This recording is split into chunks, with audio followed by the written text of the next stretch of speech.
What is the strongest rational foundation for believing or disbelieving in God? My foundation is not a private whisper, Richard. It is the hard reality of the physical world. We see things change. We see potential become actual, like a coal log bursting into flame. Nothing changes itself. Everything is moved by another. But this chain of causes cannot stretch back infinitely, or there would be no motion here right now. Reason demands a first mover, a source of all action that does not itself change. That is where I begin. Your log and flame image is charming, Thomas, but it smuggles in antique physics. Things do change themselves in perfectly ordinary ways: radioactive decay, thermal agitation, even a body in motion continuing in motion without any mover pushing it. And the big step, no infinite regress, is just asserted.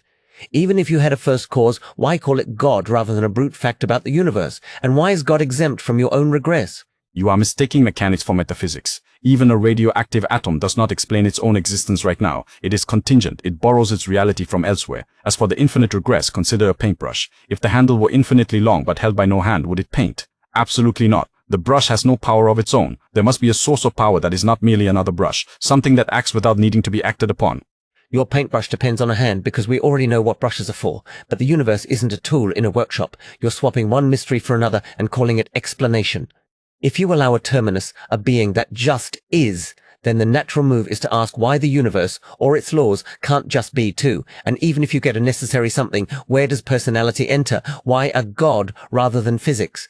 The universe cannot just be, because it is a collection of things that change and decay. It is fragile. It does not contain the reason for its own existence within itself. You cannot explain a hanging painting by citing the hook, then the wire, then the wall, if you never reach the foundation. As for personality, blind laws do not create order, they obey it. An arrow does not hit the bullseye unless an archer aims it. We see the universe flying with terrifying precision. I simply conclude, there is an archer.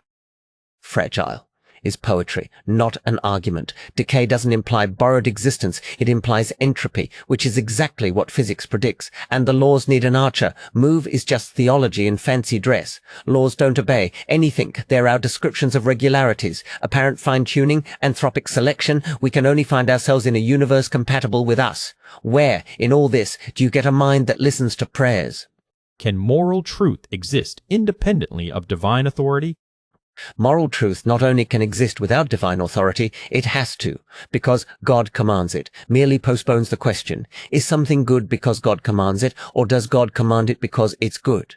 If the former, morality is arbitrary. If the latter, goodness is independent of God. We can ground morality in the facts of conscious creatures, suffering, flourishing, empathy, reciprocity, and the hard-won lessons of history. Why inject theology at all?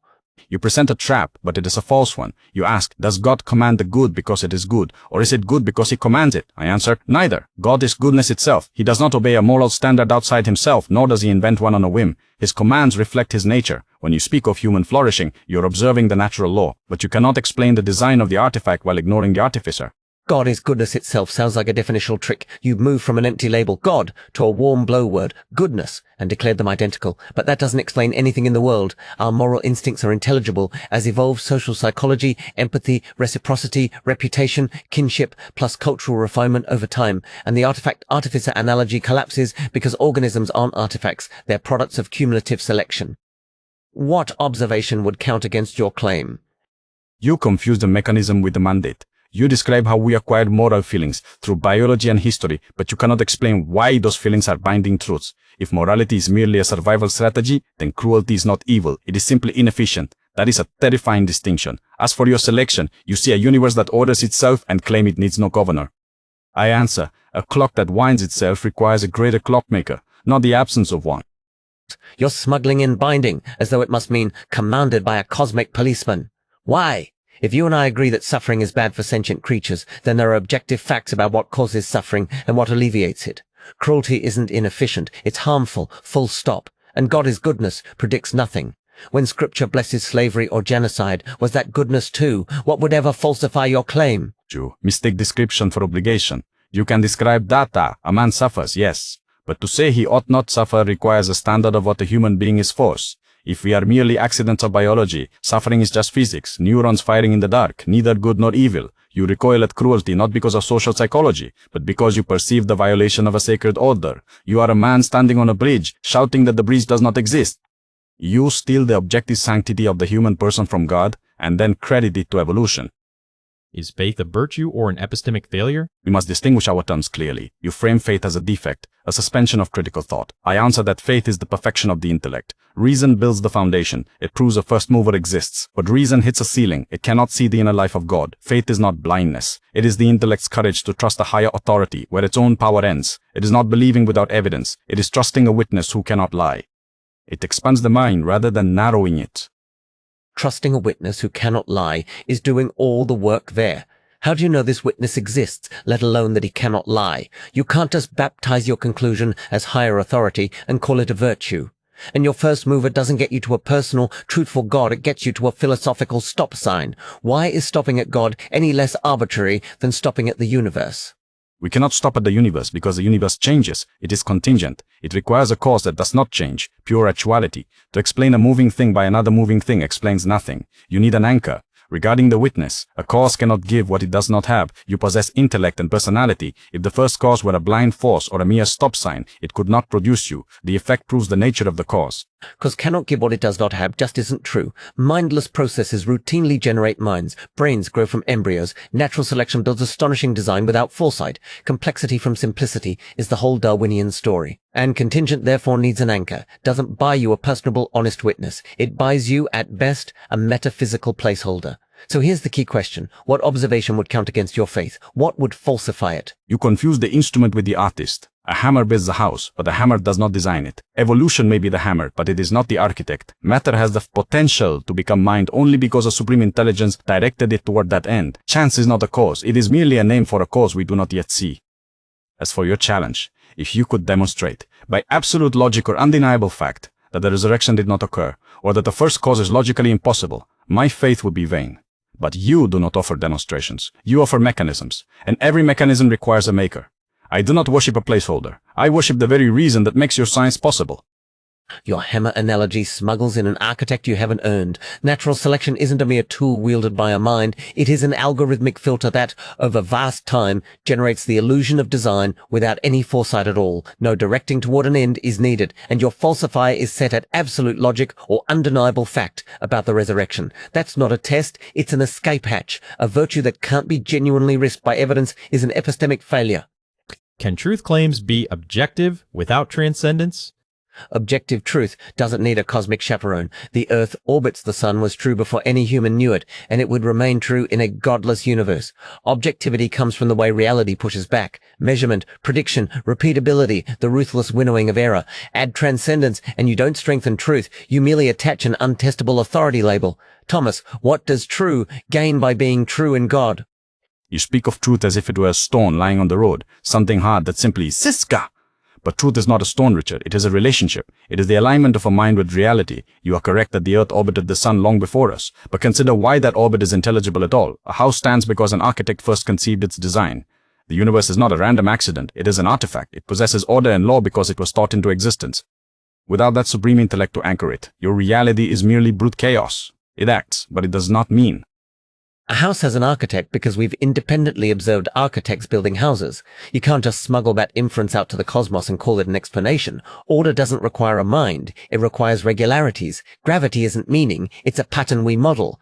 And our minds latch onto patterns because natural selection rewarded creatures that predicted rocks, predators, seasons. Where's the evidence that thought into existence is anything more than a pious label? You posit regularities as if they explain themselves. But a law implies a lawgiver. Consider an arrow flying toward a target. It lacks a mind, yet it moves with intent. It does not steer itself. It is directed by an archer. You see the arrow, gravity, physics, the very evolution you prize, flying with mathematical precision, yet you deny the hand that released it. If the universe is merely a brute accident, why is it saturated with logic?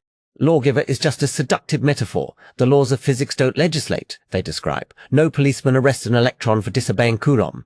Your arrow has an archer because we've seen archers. The universe isn't an arrow, it's the whole shooting match. It's only saturated with logic, because brains like ours evolved to distill regularities into mathematics. Show me evidence of a mind doing the directing, not a rebranded ignorance. You say physical laws merely describe, but descriptions require something intelligible to describe. Absolute chaos cannot be modeled by mathematics. If our minds are merely the accidental exhaust of survival, as you claim, you have destroyed the very objectivity you defend. A survival mechanism cares for utility, not truth. If the universe is not the product of intellect, then your science is merely a useful fiction for a dying animal. To trust the logic, you must trust the logos. Can purpose emerge without design? To ask if purpose exists without design is to ask if an arrow can hit a bullseye without an archer. We observe that natural bodies, trees, stars, even the smallest insects, act towards specific ends to achieve perfection. Since they lack intelligence themselves, they must be directed by a higher intelligence, just as the arrow is directed by the hand. Purpose is nothing less than the logic of the creator embedded in the creature.